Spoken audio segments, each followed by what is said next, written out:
नमस्कार साथियों, मैं देवनारायण सेन स्वागत करता हूं आप सभी का उड़ान के ई लर्निंग प्लेटफॉर्म में। आज मैं आप सभी के समक्ष उपस्थित हुआ हूं शिक्षक भर्ती परीक्षा में जो सहायक शिक्षक का पद है, जिसके सिलेबस में एक विषय है पर्यावरण। उसके संदर्भ में महत्वपूर्ण बिंदुओं पर चर्चा करूंगा। चर्चा का विषय रहेगा आज हमारा कैसे रखे शरीर का ध्यान। उससे पहले आप सभी के लिए एक महत्वपूर्ण जानकारी है। हमारे संस्थान में छात्रावास अधीक्षक, पटवारी और राजस्व निरीक्षक के लिए विशेष बैच की जो शुरुआत है 1 जून से हो रही है, जिसका समय रहेगा शाम 5:30 बजे से 8:30 बजे तक। अधिक जानकारी के लिए आप नीचे दिए गए नंबरों पर संपर्क कर सकते हैं। चलिए अपने विषय की तरफ आगे बढ़ते हैं। कैसे रखें शरीर का ध्यान। शरीर का ध्यान रखने के लिए किन किन बातों का ध्यान रखना आवश्यक है, तो इस अध्याय में हम लोग पढ़ेंगे। हमारा शरीर जो होता है सबसे बड़ा धन है, इसलिए जरूरी है कि हम अपने सेहत का हमेशा ख्याल रखें। सेहतमंद रहने के लिए जरूरी है कि हम शारीरिक रूप से तो स्वस्थ रहे, साथ ही साथ मानसिक रूप से भी स्वस्थ रहे। बात अगर हम करें सिर्फ शरीर की ऊपरी देखभाल की, तो इसमें शरीर की जो बाहरी साफ सफाई है, इससे लेकर तमाम जो ग्रूमिंग रूटीन होते हैं, ये सभी शामिल है। इस अध्याय में हम शारीरिक देखभाल से जुड़े तमाम बातों को विस्तार से पढ़ पाएंगे, जिसमें अगर हम बात करें कैसे रखें शरीर का ध्यान, तो शारीरिक रूप से स्वस्थ होना हमें एक स्वस्थ जीवन तो प्रदान करता है, लेकिन अगर हम बात करें केवल एक शरीर जो हमें मिला हुआ है उसको बहुत लंबे समय तक स्वस्थ रखना है, तो आपको क्या करना पड़ेगा, बहुत सारी चीजों पर ध्यान देना पड़ेगा, जिसमें कुछ महत्वपूर्ण बिंदुओं पर हम आज चर्चा करने वाले हैं। चलिए आगे बढ़ते हैं। सबसे पहले सेहतमंद जरूरी रहने के लिए जरूरी क्या है, संतुलित आहार लें। संतुलित आहार क्या होता है? संतुलित आहार का मतलब होता है कि हमारे डाइट में वो सारी चीजें शामिल रहे जो हमारे शरीर को आवश्यक रूप से जरूरी है। जैसे अगर हम बात करें तो खाने में विटामिन, सब्जियों और अनाज का एक जो है बैलेंस फॉर्मूला होना चाहिए, और ज्यादा मात्रा में खाने की आवश्यकता नहीं है हमें। अति सर्वत्र वर्जित, आप सभी जानते हो। थोड़ा खाए लेकिन आप उसको कुछ कुछ सेक्शन में खा सकते हैं। अगर हम अगले पॉइंट की बात करें तो सक्रिय जीवन शैली रखना चाहिए हमें। सक्रिय जीवन शैली का मतलब होता है कि हम अपने दैनिक जो कार्यकलाप है, जितने भी एक्टिविटी है, वो खुद करें और खाली पीली ना बैठे रहे।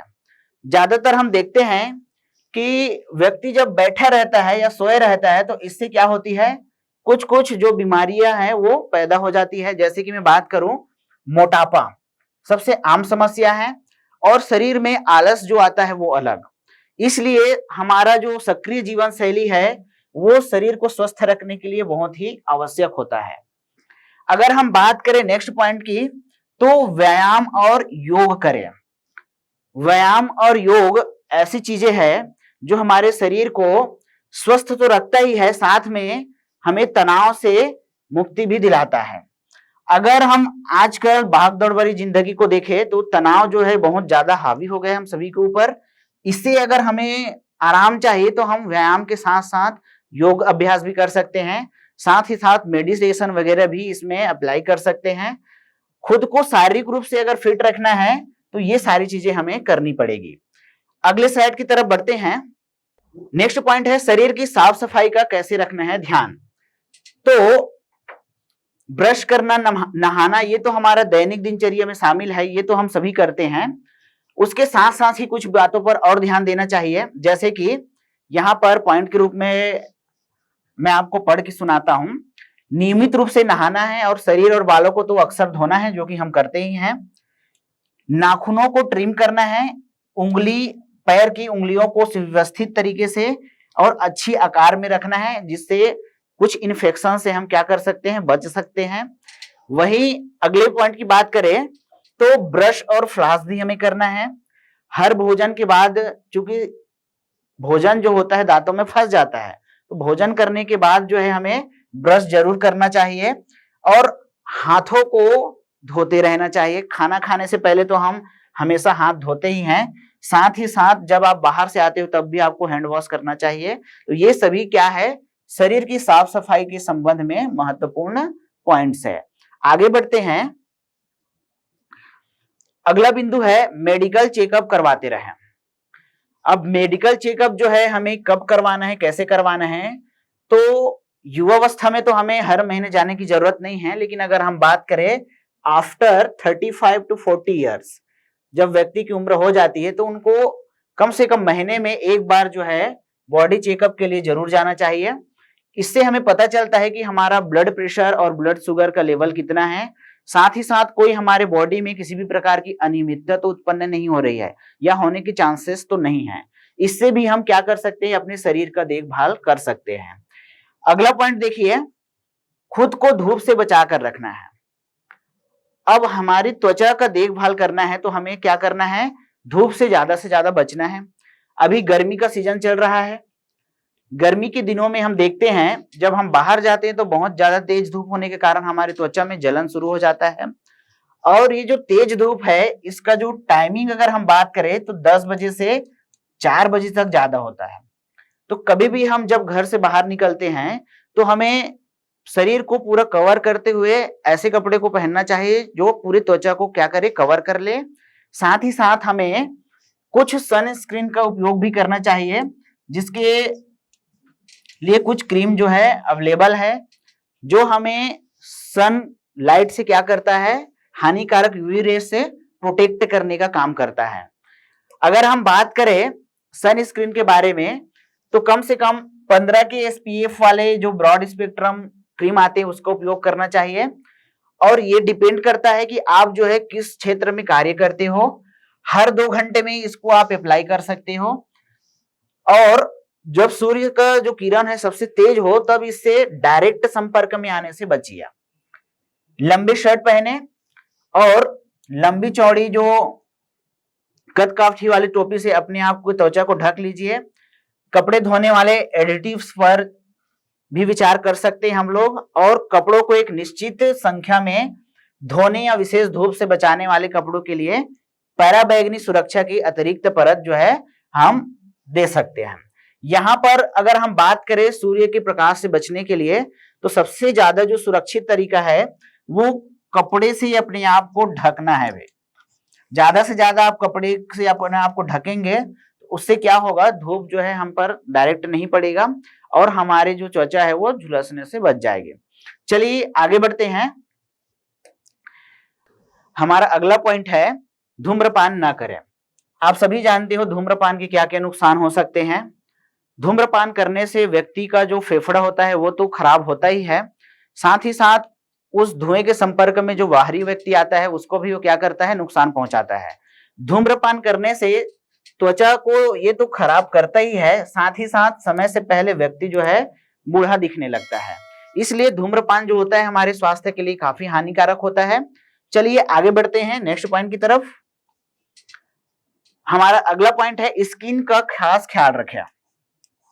स्किन का ख्याल रखने के लिए हम लोग जो है कई प्रकार की चीजों का उपयोग करते हैं, जिसमें फेस वॉश, ऑयल वगैरह शामिल है। यहाँ पर हम बात करते हैं दैनिक सफाई और शेविंग हमारी त्वचा को खूबसूरत बना सकती है।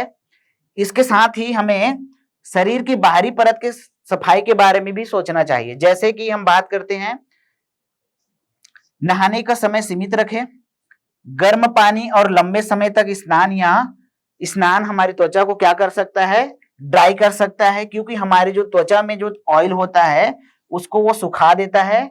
और ज्यादा गर्म पानी नहाने से भी हमारा त्वचा क्या होता है, ड्राई हो जाता है। तो ज्यादा देर तक न नहाए, साथ ही साथ ज्यादा गर्म पानी से ना नहाए, हल्के गुनगुने पानी का उपयोग यहाँ पर करना है। तो इस तरह से हम जो है अपने स्किन का ख्याल रख सकते हैं। अगले पॉइंट की तरफ बढ़ते हैं। यहाँ पर साबुन के बारे में बताया गया है, हार्ड साबुन से हमें बचना है। नहाने का साबुन और कपड़ा धोने का साबुन जो है मार्केट में दोनों अवेलेबल है। आप लोग कभी भी जब नहाने का साबुन चूज करते हो तो वहां पर लिखा रहता है बाथिंग बार। तो ये सारे चीजों को आप लोग देखकर हार्ड साबुन से बचिए और नहाने के साबुन का ही इस्तेमाल कीजिए। मजबूत साबुन और डिटर्जेंट जो होता है हमारे त्वचा को ड्राई कर देता है और तेल जो होता है उसको सुखा देता है। इसके जगह हम लोग क्लींजर वगैरह का उपयोग जो है कर सकते हैं। तो चलिए आगे बढ़ते हैं अब अगले पॉइंट की तरफ। हमारा अगला पॉइंट है तनाव का प्रबंधन करें। तनाव का प्रबंधन हम कैसे कर सकते हैं? तो अनियंत्रित तनाव हमारी त्वचा को अत्यधिक संवेदनशील बना देती है और मुहासे, ब्रेकआउट और अन्य त्वचा संबंधी समस्याओं को ट्रिगर कर सकता है। स्वस्थ त्वचा को प्रोत्साहित करने के लिए स्वस्थ मन भी जरूरी है। इससे हमारा तनाव जो है कम होगा और हम पर्याप्त नींद ले पाएंगे। साथ ही साथ हम तनाव के प्रबंधन के लिए मेडिटेशन या ध्यान का जो है सहारा ले सकते हैं। इससे भी हमारा जो है तनाव काफी हद तक कम हो जाता है। चलिए आगे बढ़ते हैं। अगला पॉइंट है मानसिक स्वास्थ्य का ख्याल रखना है। मानसिक स्वास्थ्य का ख्याल कैसे रखना है? शारीरिक स्वास्थ्य के साथ मानसिक स्वास्थ्य का भी ख्याल हमें रखना बहुत जरूरी है। शरीर स्वस्थ है लेकिन मन स्वस्थ नहीं है तो भी हमारा शरीर जो है ख्याल हम प्रॉपर तरीके से नहीं रख पाएंगे। मानसिक स्वास्थ्य पूरे बॉडी को बैलेंस करता है। मानसिक स्वास्थ्य जो होता है हमारे स्वस्थ रहने के लिए जरूरी होता है। सकारात्मक रहे और किसी भी चीज के बारे में ज्यादा से ज्यादा हमें सोचना नहीं है। अगले पॉइंट की तरफ बढ़ते हैं। अगला जो है पॉइंट है कुछ एमसीक्यूज है जिसको हमें सॉल्व करना है। जैसे हम पहला प्रश्न की तरफ बढ़े, योग का अर्थ क्या है? योग का अर्थ क्या होता है? तो ऑप्शन में देखते हैं। एक व्यायाम मात्र है, स्वयं को विचलित करने की एक विधि है, वास्तविकता से पलायन है या स्वयं को ऊपर उठाने की एक प्रक्रिया है। तो यहां पर जो हमारा आंसर है ऑप्शन डी है। ये स्वयं को ऊपर उठाने की एक प्रक्रिया होती है जिसमें हम शारीरिक और मानसिक रूप से स्वस्थ शरीर को प्राप्त करते हैं। व्याख्या देखिए, योग प्रणाली के जो संस्थापक है पतंजलि, उनके अनुसार योग इंद्रियों, स्थूल शरीर, सूक्ष्म मन, बुद्धि और अहंकार के नियंत्रण के माध्यम से पूर्णता प्राप्त करने का एक आध्यात्मिक प्रयास है। इसके माध्यम से हम शरीर को स्वस्थ एवं चुस्त दुरुस्त रख सकते हैं। इस प्रकार से हम देखें तो इसका सही आंसर होगा option number D is correct answer. अगले प्रश्न की तरफ बढ़ते हैं। अगला प्रश्न है बच्चों को योग कक्षाएं देनी चाहिए ताकि, बच्चों को योग कक्षाएं दे ताकि ऑप्शन देखते हैं। वे शारीरिक रूप से सक्रिय हो जाते हैं, वे माथे को घुटने से छू सकते हैं, वे समस्याओं से प्रभावी ढंग से निपट सकते हैं, वे और अधिक लचीले हो जाते हैं। अगर हम बात करें योग के बारे में तो गिवन ऑप्शन में ऑप्शन सी जो है करेक्ट है। वे समस्याओं से प्रभावी ढंग से निपट सकते हैं, चाहे वो शारीरिक हो चाहे मानसिक। व्याख्या देखते हैं। योग बच्चों को स्वस्थ तरीके से तनाव से निपटना सिखाता है। यह एक मूल्यवान जीवन कौशल है जो उन्हें बच्चों और वयस्कों दोनों के रूप में लाभान्वित करता है। इस प्रकार हमारा आंसर हो जाएगा ऑप्शन सी। हमारा अगला प्रश्न है व्यक्तिगत स्वच्छता निम्न में से किसमें सहायता करती है? व्यक्तिगत स्वच्छता की अगर हम बात करें तो ये आकर्षक व्यक्तित्व और वैचारिक स्थायित्व दोनों प्रदान करता है। इस हिसाब से हमारा ऑप्शन सी जो है उपरोक्त दोनों सही हो जाएगा। व्याख्या देखें अगर तो स्वास्थ्य शारीरिक, मानसिक और सामाजिक तंदुरुस्ती होता है, न कि केवल बीमारी की अनुपस्थिति। व्यक्तिगत और सामुदायिक स्वास्थ्य दोनों एक व्यक्ति के साथ साथ समुदाय की भलाई के लिए महत्वपूर्ण है। इस हिसाब से हमारा ऑप्शन सी जो हो जाएगा करेक्ट हो जाएगा। चलिए अगले प्रश्न की तरफ बढ़ते हैं। अगला प्रश्न है प्राथमिक चिकित्सा का उद्देश्य कौन सा नहीं है? कौन सा नहीं है ये हमें बताना है। तो प्राथमिक चिकित्सा का उद्देश्य जो है ऑप्शन डी स्थायी राहत देना नहीं हो सकता है। व्याख्या देखते हैं। प्राथमिक उपचार का उद्देश्य घायलों की दर्द से राहत, स्थिति में सुधार, अस्थायी उपचार है, लेकिन स्थायी राहत प्राथमिक चिकित्सा का उद्देश्य नहीं है, बल्कि यह पूर्ण उपचार से ही संभव है। इस हिसाब से देखा जाए तो ऑप्शन डी जो है हमारा करेक्ट आंसर हो जाएगा। चलिए अगले स्लाइड की तरफ बढ़ते हैं।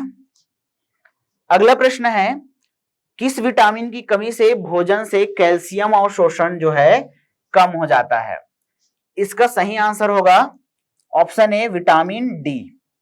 व्याख्या देखिए, कैल्शियम के अवशोषण के लिए विटामिन डी की आवश्यकता होती है और विटामिन डी के कुछ प्राकृतिक स्रोत होते हैं, जैसे अगर हम बात करें धूप है, मछली है, अंडा है आदि। कैल्शियम और विटामिन एक दूसरे के पूरक होते हैं, एक दूसरे के साथ ही मिलकर ही हमारे शरीर में कार्य करते हैं। चलिए आगे बढ़ते हैं। हमारा अगला प्रश्न है, मानव शरीर का सबसे बड़ा अंग डैश है। मानव शरीर का सबसे बड़ा अंग कौन सा होता है? गिवन ऑप्शन में जो है त्वचा जो है मानव शरीर का सबसे बड़ा अंग है। व्याख्या देखिए, मानव शरीर का सबसे बड़ा अंग त्वचा है। मानव मस्तिष्क शारीरिक कार्यों से लेकर संज्ञानात्मक क्षमताओं तक मानव शरीर के लगभग हर पहलू को नियंत्रित करता है। मानव हृदय जो है एक पेशीय अंग है जो पूरे शरीर में रक्त पंप करने के लिए जिम्मेदार होता है। उस हिसाब से देखा जाए तो ये सब नहीं होगा, हमारा जो है आंसर हो जाएगा ऑप्शन सी, त्वचा इज करेक्ट आंसर। अगले प्रश्न की तरफ बढ़ते हैं। रक्त किस प्रकार का ऊतक है? ऑप्शन देखिए, आच्छादक ऊतक है कि संयोजी ऊतक है कि पेशीय ऊतक है या तंत्रिका ऊतक है। यहां पर रक्त जो है एक प्रकार का क्या है? संयोजी ऊतक होता है। व्याख्या देखते हैं, समान उत्पत्ति, संरचना और कार्य वाली कोशिकाओं के समूह को क्या कहा जाता है? ऊतक कहा जाता है। संयोजी ऊतक विभिन्न संरचनाओं को एक दूसरे से बांधता है। रक्त संयोजी ऊतक के रूप में माना जाता है क्योंकि शरीर के सिस्टम को आवश्यक ऑक्सीजन, पोषक तत्व, हार्मोन और अन्य सिग्नलिंग अणुओं को एक साथ जोड़ता है, इसलिए हमारा जो है रक्त एक प्रकार का संयोजी ऊतक हो जाएगा। चलिए अगले प्रश्न की तरफ बढ़ते हैं। हमारा अगला प्रश्न है, डैश स्वाद ग्रंथियों का मुख्य अंग है। यहां पर हमें बताना है गिवन ऑप्शन में, तो ऑप्शन सी जो है हमारा करेक्ट आंसर हो जाएगा। व्याख्या देखिए, किसी जीव की सबसे उल्लेखनीय विशेषता विभिन्न संवेदी अंगों का होता है। इनमें से प्रत्येक संवेदी अंग विभिन्न प्रकार की उत्तेजनाओं के लिए चुनिंदा रूप से संवेदनशील होते हैं। मानव अपने आसपास की दुनिया से अधिकांश जानकारी एकत्र करने के लिए मुख्य रूप से दृश्य, श्रवण और त्वचीय इंद्रियों पर निर्भर करते हैं। तो गिवन ऑप्शन में हमारा जो जीव होगा ये सही आंसर हो जाएगा। चलिए आगे बढ़ते हैं। अगला प्रश्न है, हम खाना खाते हैं और पाचन की क्रिया होती है, तो पचित भोजन से उपयोगी पदार्थ निम्न में से किसके द्वारा अवशोषित किए जाते हैं? ऑप्शन दिया गया है, अमाशय की भित्ति के द्वारा, छोटी आंत की भित्ति के द्वारा, बड़ी आंत की भित्ति के द्वारा और यकृत में। हमारा आंसर हो जाएगा गिवन ऑप्शन में छोटी आंत की भित्ति के द्वारा। Option B is correct. व्याख्या देखिए, छोटी आंत में भोजन का 90% जो है अवशोषण होता है और 10% जो होता है अमाशय और बड़ी आंत में होता है। इस तरह से हमारा जो है ऑप्शन बी करेक्ट हो जाएगा। इस तरह से आज का हमारा अध्याय कैसे रखे शरीर का ध्यान कंप्लीट होता है। अगर वीडियो अच्छा लगे तो लाइक कीजिए, अपने दोस्तों के साथ शेयर कीजिए और अगर आप चैनल में नए हो तो चैनल को सब्सक्राइब जरूर कीजिए। धन्यवाद।